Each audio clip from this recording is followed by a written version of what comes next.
أعوذ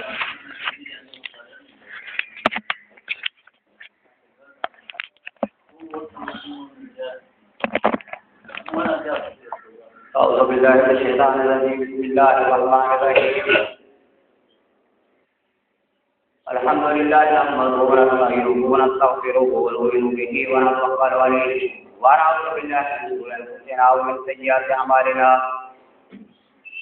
من يهده الله فلا مضل له ومن يضلل فلا هادي له. ونشهد أن لا إله إلا الله وحده لا شريك له ونشهد أن محمدا عبده ورسوله لا سيما على قائم بالتحقيق وأقدام بالتحقيق المولى الإمام أمير المؤمنين أبي بكر الصديق رضي الله تعالى عنه وعلى ذلك الأصحاب مزين المنبر والمحراب راجع من الوحي والكتاب سيدنا عمر بن الخطاب رضي الله تعالى عنه وعلى جامع القرآن كامل الحياء والإيمان سيدنا عثمان بن عفان رضي الله تعالى عنه وعلى أساس الله الغالب إمام المشارق والمغارب سيدنا علي بن أبي طالب كرم الله وجهه. قال الله تعالى في القرآن المجيد والفرقان الحميد: ألا إن أولياء الله لا خوف عليهم ولا هم يحزنون الذين آمنوا وكانوا يتقون لهم البشرى في الحياة الدنيا وفي الآخرة لا تبديل لكلمات الله ذلك هو الفوز العظيم. ولا يحزنك قولهم إن العزة لله جميعا. قال الله تعالى في القرآن المجيد: يا أيها الذين آمنوا إذا نودي للصلاة من يوم الجمعة فاسعوا إلى ذكر الله وذروا البيع ذلكم خير لكم إن كنتم تعلمون. وإذا قضيت الصلاة فانتشروا في الأرض وابتغوا من فضل الله واذكروا الله كثيرا لعلكم تفلحون. وإذا رأوا تجارة أو لهوا انفضوا إليها وتركوك قائما. قل ما عند الله خير من اللهو ومن التجارة والله خير الرازقين. آمنت بالله صدق الله العلي العظيم. مدار مناظر اللہ کی جو سب کا مالک ہے، سب کا خالق ہے.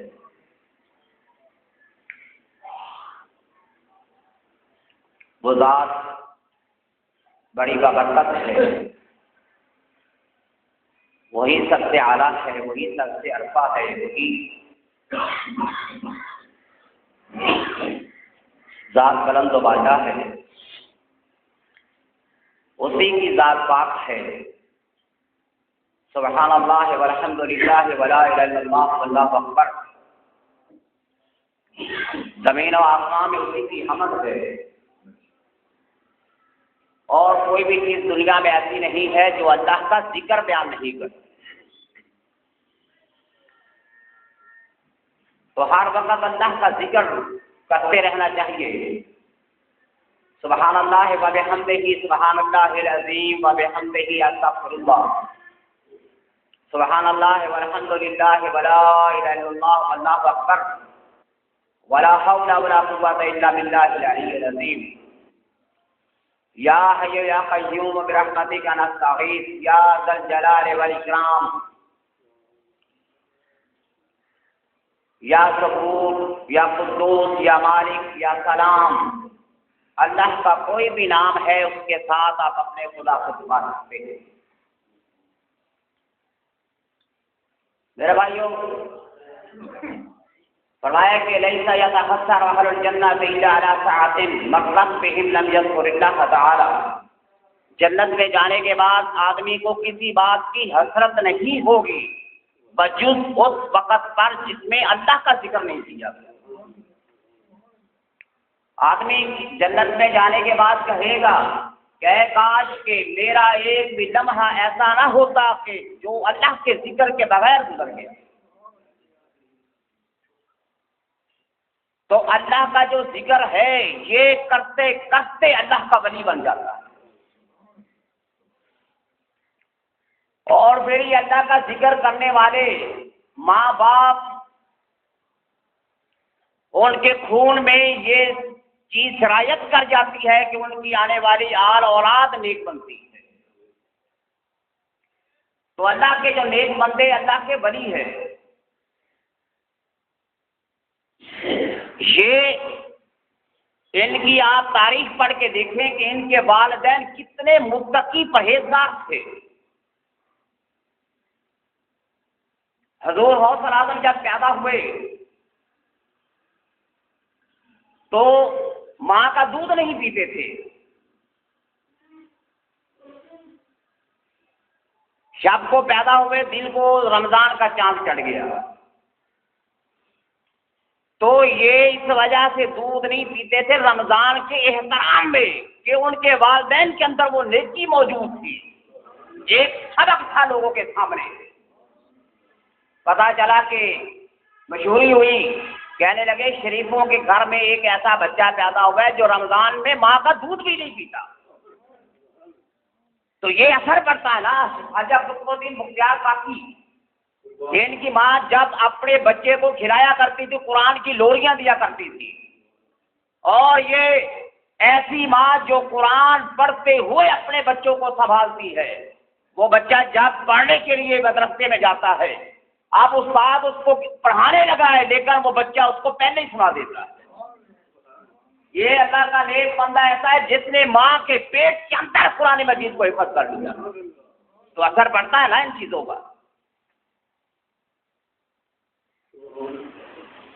تو میرے بھائیوں، نیک تربیت جو ہے، نیک معاشرہ، نیک ماحول انسان کو مزید نیک بنا دیتا ہے۔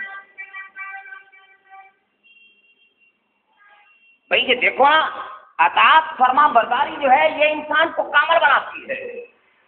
حضور غوث اعظم پوچھا کہ آپ نے اپنے امر کی بنیاد کس بات پہ رکھی؟ فرمایا کہ میں نے اپنے امر کی بنیاد کو سچ پہ رکھا، کہ میری ماں نے حکم دیا تھا کہ بیٹا جھوٹ نہیں بولنا۔ اب اپنے علاقے گیلان سے چل کر جب بڑے ہوئے تو ماں نے نا 40 دینار گزڑی میں سی دیے، وہ لباس نیچے پہنا دیا، راستے میں جنگل کے اندر سے گزر ہوا، تو ڈاکو بڑے، ڈاکوؤں نے جتنے لوگ تھے سب سے چیزیں چھین لی، سب کچھ لوٹ لیا۔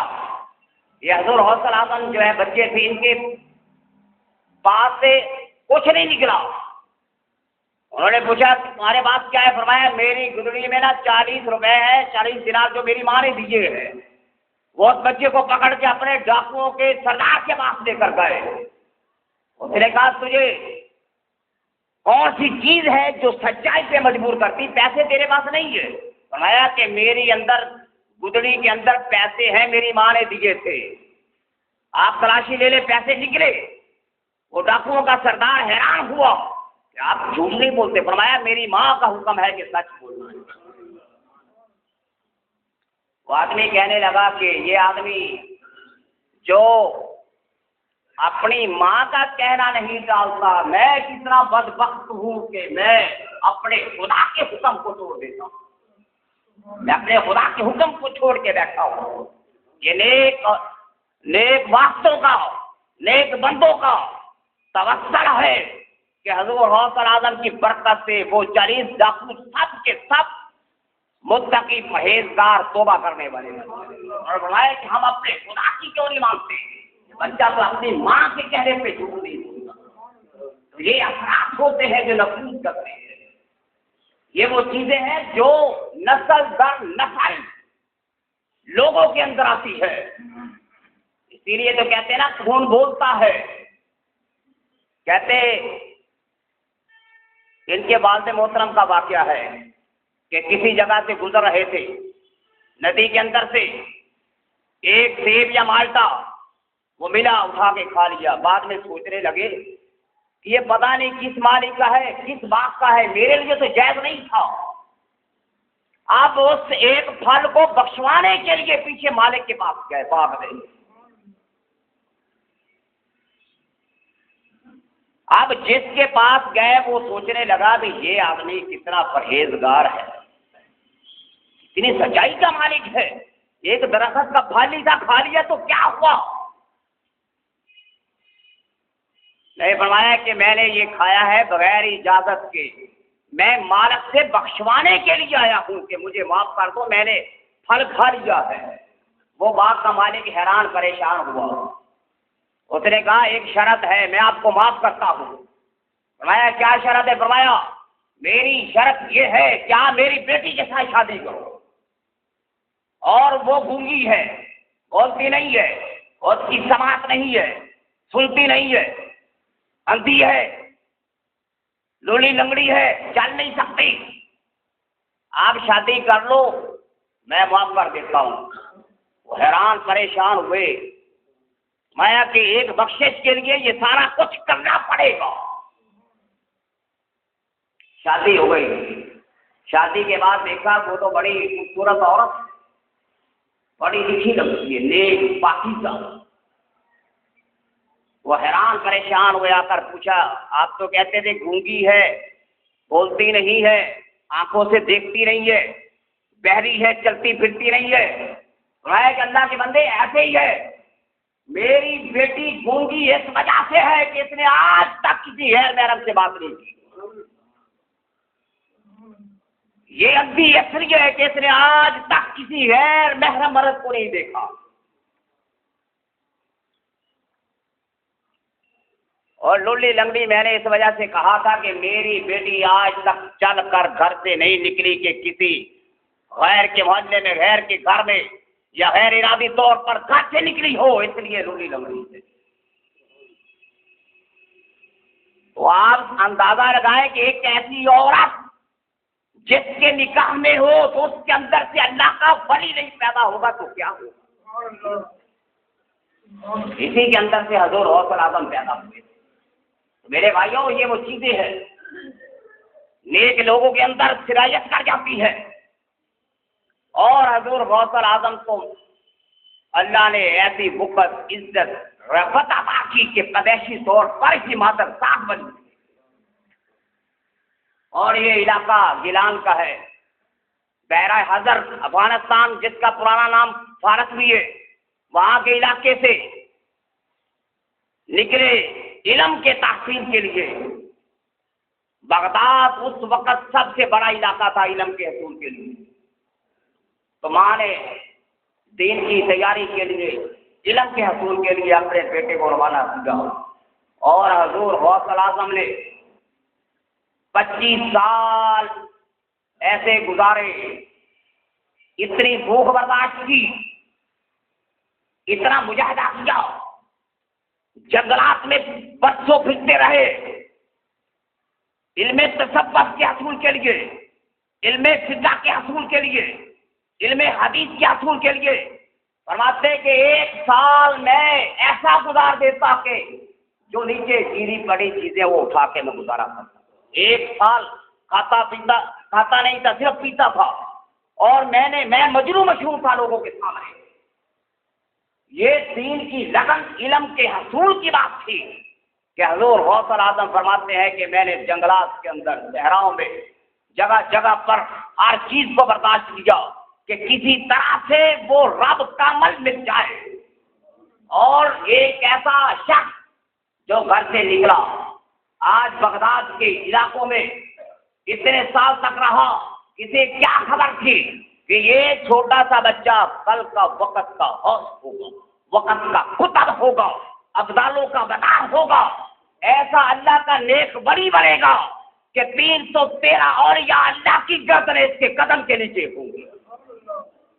یہ رفتیں ہیں جن کو قرآن کہتا ہے کہ اللہ ذی امر وقال للتقوی۔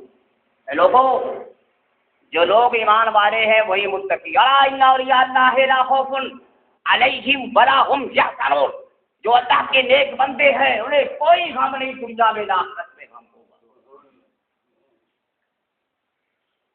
پڑھا، علم حدیث حاصل کیا، علم فقہ حاصل کیا، اور درس نظامیہ بغداد کا۔ اور وقت ایک ایسا آیا کہ حضور غوث اعظم بیٹھ کر درس حدیث دیتے ہیں، درس قرآن دیتے ہیں، درس فقہ دیتے ہیں، اور 70,000 آدمی ان کی مجلس میں بیٹھ کے درس حدیث سنا کرتا۔ 70,000 آدمی بیٹھ کر ایک ساتھ سے فقہ کے اول وفا علی بن عقیل،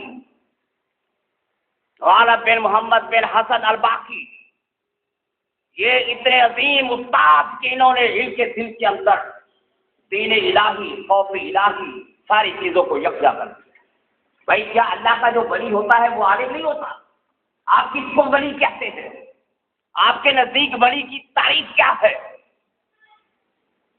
آپ تو یہ کہتے ہیں نا کہ بھائی کسی سے چاند کرامتیں دیکھ لو، کسی سے کوئی ایسی چیز سرزد ہو جائے جو آپ کی عقل کے خلاف ہے، آپ اسے فوراً ولی مان لیتے ہیں۔ میرے پاس نبی کا ارشاد ہے، کوئی آدمی ہوا میں اڑتا نظر آئے لیکن اس کی کوئی بات شریعت کے مخالف ہو، اسے ولی مت مان۔ بھائی آپ اس قاعدے کو نہیں مانتے، آپ اس کے اوپر ولی پہ تمہارا یقین ہے کہ اللہ کا ولی کس کو کہتے ہیں؟ اللہ کی نام وقام یتقون، جو ایمان والا ہے، متقی ہے، پرہیزگار ہے، لہم البشریٰ فی الحیات الدنیا وفی الآخرہ، ان کے لیے بشارتیں ہیں۔ اللہ نے بڑا نیک مرتبہ دیا، بلند و بالا مرتبہ عنایت فرمایا، اتنا تقویٰ، اتنی پرہیزگاری، اتنا کچھ تھا۔ اب جو مارے پیسے دیے تھے 40 درہم، آپ نے خود کھانے کی بجائے وہ سب کچھ درویشوں فقراء میں بانٹ دی۔ پھر ماں خرچہ بھیجا کرتی تھی پڑھائی کے لیے، جو کچھ بھی آتا کبھی اکیلے نہیں کھاتے، جتنے درویش فقیر تھے سب کو بانٹ دیتے۔ یہ بچپن کے اندر عادت تھی جو حضور غوث اعظم کے اندر پیدا ہوئی۔ اور پھر 10 تاریخ کو ہر مہینے کی اللہ کے راستے میں غریبوں کے لیے، مسکینوں کے لیے، یتیموں کے لیے لنگر کھول دیا۔ دنیا بھر سے انسان چل کر آ کر لنگر کھانا ہے اور پاک سے کھانا کھایا کرتے، اور جتنا مال لوگوں کا مریدین آیا کرتے تھے۔ مریدین ظاہر ہے کہ کوئی نذرانے دے رہے، کسی نے کوئی نہ کوئی چیز پیش کرنی، پہلی تو بات تھی بغیر تحقیق کے حضور غوث اعظم کسی کا نذرانہ قبول نہیں کیا کرتے تھے۔ پہلے دیکھتے کہ آدمی متقی ہے، پرہیزگار ہے، اللہ سے ڈرنے والا ہے، اس سے نذرانہ لیتے اور پھر اللہ کے راستے میں سب کچھ بانٹ دیا کرتے تھے۔ اور یہ جتنا کمرہ ہے، یہ کمرہ سارا درم دینار سے بھر جایا کرتا تھا، شام کو خالی ہو جایا کرتا تھا۔ تو ہم تو لوگ صاحب بن کے بیٹھے دولت، ہم کہتے بھائی خرچ کرو گے بچے بھوکے مر جائیں گے، خرچ کرو گے تمہاری اولاد کی رہ جائے گی، اولاد کے مستقبل کو خراب کرتے ہو۔ نہیں، اللہ کے نیک ولیوں کا درس ہے، آج کی روزی آج پر، کل کی روزی کل پر، ہے کہ نہیں ایسی بات؟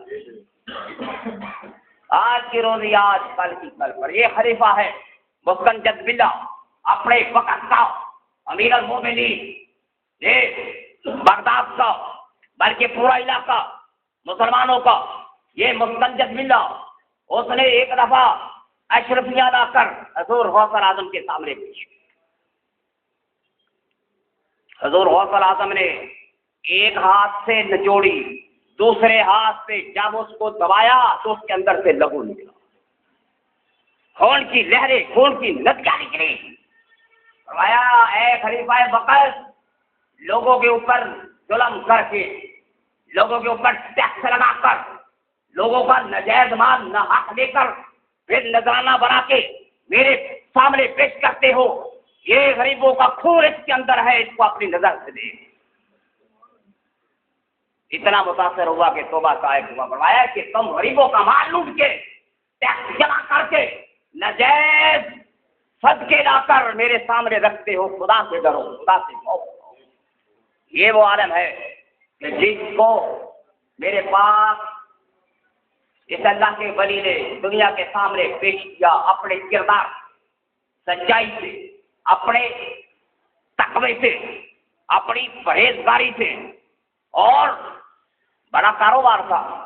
حضور غوث اعظم تجارت کیا کرتے تھے، ایسا نوکر چاکر ہوا کرتے تھے، ایک نہیں کئی 100 نوکر چاکر حضور غوث اعظم کے کاروبار کو چلایا کرتے تھے۔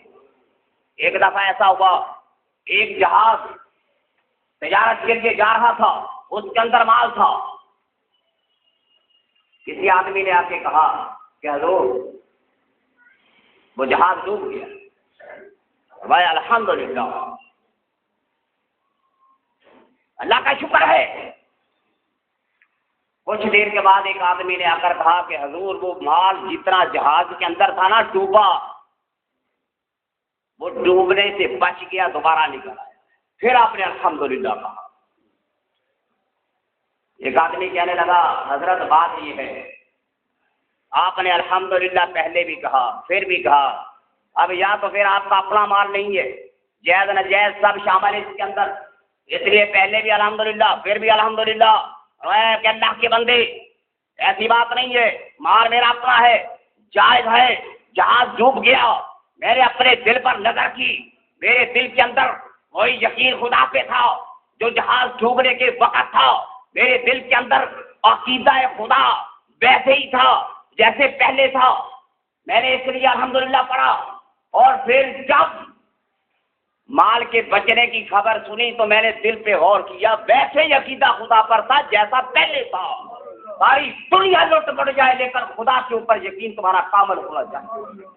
اس لیے تو فرمایا حضور صلی اللہ علیہ وسلم نے، اے اللہ کے بندے عبادت اللہ کی کر، یہ تیری عادت نہ ہو بلکہ شوق سے اللہ کی عبادت کر۔ تو عادت سے عبادت کرے گا، مجبوری سمجھ کے کرے گا، اگر شوق سے اللہ کی بندگی کرے گا پھر تجھے اس کے اندر مزہ لطف آئے گا۔ اور یہی وہ چیز ہے کہ حضور صلی اللہ علیہ وسلم نے اور اس دنیا کے سامنے رکھی۔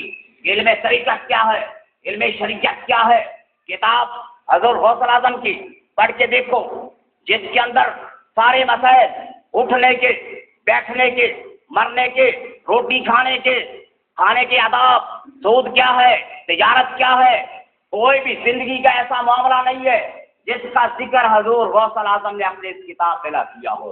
اور یہی ان کا قاعدہ ہے کہ لوگوں تم اللہ اور اس کے رسول کے دین پر چلو پھر تم کامیاب ہو جاؤ گے۔ بھائی یہ نیک بندے ہیں جو یہ کہتے ہیں جو اللہ کے ولی ہوتے ہیں نا، ان کے اندر کرامت ہوتی ہے، اور حضرت داتا صاحب کہتے ہیں کرامت اس لیے ہوتی ہے کہ نبوت کے برہان کو اللہ باقی رکھے، براہین نبوت کو، کہ نبیوں کے دلائل کو اللہ باقی رکھتا ہے کرامت کے ذریعے۔ اور یا اللہ کے کوئی بھی وقت ایسا نہیں کہ اللہ کے نیک بندوں سے یہ دنیا خالی رہی ہو۔ اور اس کا فرماتے کہ ہر وقت 300 اولیاء اللہ دنیا میں ہوتے ہیں، 300 جن کو اخیار کہتے ہیں، 40 ابدار ہوتے ہیں ہر وقت، 7 ابرار، 4 اوتاد، 3 نقبا، اور ایک وقت میں ایک غوث اور ایک قطب ہوتا ہے پوری دھرتی پر جو اللہ کے لشکروں میں سے لشکر ہے۔ بھائی جب آپ اس چیز کو پڑھیں گے تو پھر اللہ کے نیک بندوں، اللہ کے ولیوں کو آپ مانیں گے، ان کے تصرف کو مانیں گے۔ اگر آپ یہ سمجھے کہ اللہ کا نیک بندہ ولی اس میں کچھ بھی نہیں ہے، اس میں کوئی کرامت نہیں ہے، تو پھر آپ معجزات نبوت کو جھٹلاتے ہیں۔ ان کے اندر کرامتیں موجود تھیں، اور اتنی کرامتیں موجود تھی، فرمایا ایک آدمی مر گیا، اس کو عذاب ہو رہا تھا، اس کے بیٹے نے آ کر کہا کہ حضرت میرا باپ مر گیا ہے، اسے قبر میں عذاب ہو رہا ہے۔ فرمایا تیرا باپ اسے میرے ہاتھ سے کھرکا پہنا ہے نہیں، میرے ہاتھ سے کچھ کھایا ہے نہیں؟ فرمایا نہیں حضرت، وہ آپ کے مدرسے میں صرف آیا کرتا تھا۔ فرمایا جا، رات گزری، حضور غوث اعظم نے ہاتھ اٹھا دیے کہ اللہ یہ بندہ میرے مدرسے میں پڑھتا رہا ہے جو آج تیرے غضب کا شکار ہے، اے اللہ اس سے اپنے عذاب کو دور کر۔ یہ اللہ کے نیک بڑیوں کی کرامت سے اللہ قبر کے عذاب دور کر دیتے ہیں۔ ایک عورت آئی کہنے لگی حضرت میں آپ کو مانوں گی، میں آپ کے اوپر یقین کروں گی، مجھے کرامت دکھلاؤ، یہ مرغی کا سالن ہے۔ حضور غوث اعظم نے تناول کیا، مرغی کھانے کے بعد اس عورت سے کہا یہ دیکھو عورت، یہ ہڈیاں ان کو اکٹھا کر دیں، دسترخوان پہ لگا دیں۔ حضور غوث اعظم نے فرمایا اور ہڈیوں سے کہا کہ قوم بسم اللہ، اللہ کے حکم سے کھڑی ہو جاؤ۔ وہ ہڈیاں جو ہے وہ مرغی بن کر دسترخوان سے پاک گئی۔ بھئی آپ اس چیز کو نہیں مانتے؟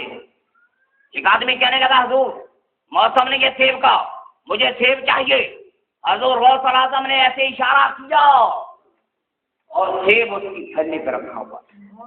تو یہ نیک بندوں کے اندر کرامت موجود ہوتی ہے۔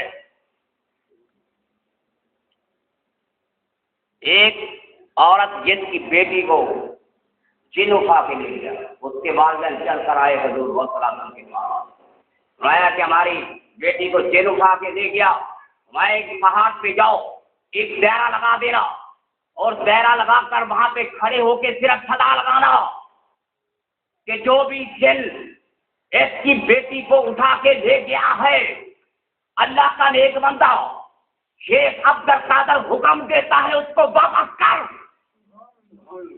تیرا حکم کس چیز پر چلے گا؟ ہمارا حکم تو گھر والوں پر، بیوی پر نہیں چلتا۔ یہ نیک بندے ہیں جن کو خدا کہتا ہے میں ان کے ہاتھ بن جاتا، میں ان کی نگاہ بن جاتا، میں ان کے پاؤں بن جاتا۔ ایسے ہی ہے نا، وہ آنکھوں سے دیکھتا ہے، خدا کی نظر سے دیکھتا ہے، وہ چلتا ہے خدا کے قوت سے چلتا ہے۔ ہاتھ ہے اللہ کا بندہ ہے مومن کا ہاتھ۔ ہم لوگ کہیں گے بھائی یہ تو شرکیہ باتیں، ایک جگہ پہ آ کر ہماری سوئی اٹک جاتی ہے، بھائی یہ شرکیہ باتیں تو نہیں ہے کہ ہم تو کہتے ہیں ہاتھ ہے اللہ کا بندہ ہے مومن کا ہاتھ۔ نیک بندے نے دعا کی، وہ جن فوراً آیا، لڑکی کو حاضر کر دیا۔ مرگی کے مریض لائے گئے بغداد کے اندر، اور مرگی کے مریض کے لیے دعا کی، بیماری نہیں جاتی تھی۔ حضور غوث اعظم نے دعا کی، ساری زندگی بغداد میں کبھی مرگی کا مرض پیدا نہیں ہوا۔ ایک آدمی اونٹنی لے کے آتا ہے، شیخ ابو حفص کہتے ہیں حضور میں حج پہ جانا چاہتا ہوں، یہ اونٹنی تو کسی کام کے نہیں ہے۔ آپ نے ہاتھ میرا کلام پاک کو پڑھا، وہ اونٹنی صحت مند ہوئی، تندرستی بہت چلی۔ حج کے لیے شیخ ابو حفص کو مدینے مکے لے گئے۔ بھائی اس میں شرکیہ کون سی باتیں ہیں؟ اللہ کے نیک بندوں کے اندر یہ کرامتیں موجود ہوتی ہے۔ عیسیٰ علیہ السلام کہتے ہو الموت باذن اللہ، میں مردوں کو زندہ کرتا ہوں اللہ کے حکم سے۔ تو جو مردوں کو زندہ کرے عیسیٰ، آپ کہیں گے یہ شرک ہے۔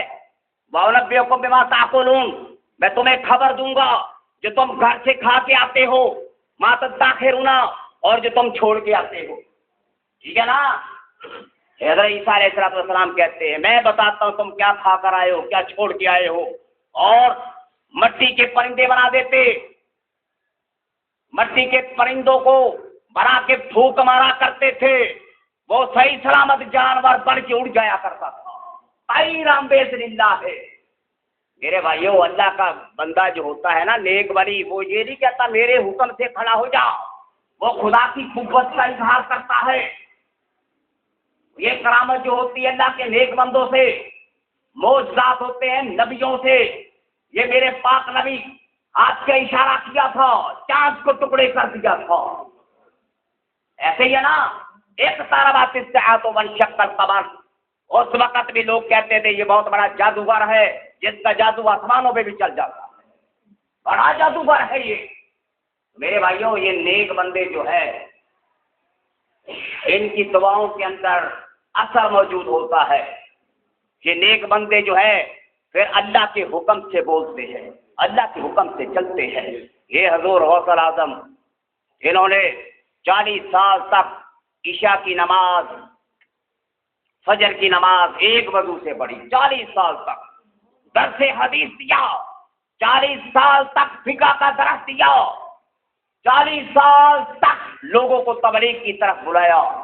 اور حضور کی محفل میں کوئی وقت ایسا نہیں ہوتا تھا جس میں ہندو، نصرانی، یہودی، بد مذہب لوگ آ کر دوبارہ کرتے ہو۔ یہ ایک سنان عیسائی تھا، یمن کا رہنے والا، اس کے دل کے اندر خیال پیدا ہوا کہ میں اسلام قبول کروں۔ اب ذہن کے اندر یہ بات تھی کس کے ہاتھ پر بیعت کروں۔ حضرت عیسیٰ خواب میں ملے، فرمایا اے سنان جا بغداد میں، وہاں پر عبد القادر ہے، اس دھرتی پر عبد القادر سے بڑھ کر کوئی مقدس شخص موجود نہیں ہے، جاؤ اس کے ہاتھ سے جا کر بیعت کرو، اسلام لے کر آؤ۔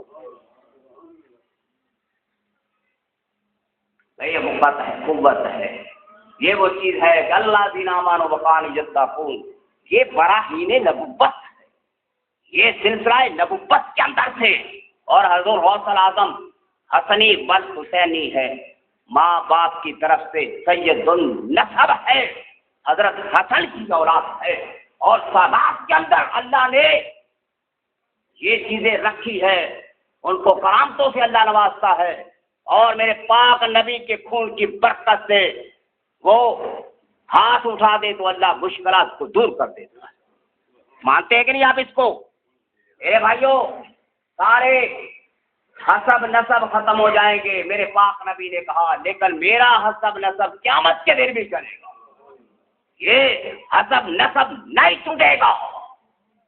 کوئی خالص نسب رہے نہ رہے، لیکن رسول اللہ کا نسب قیامت تک حالت رہے گا.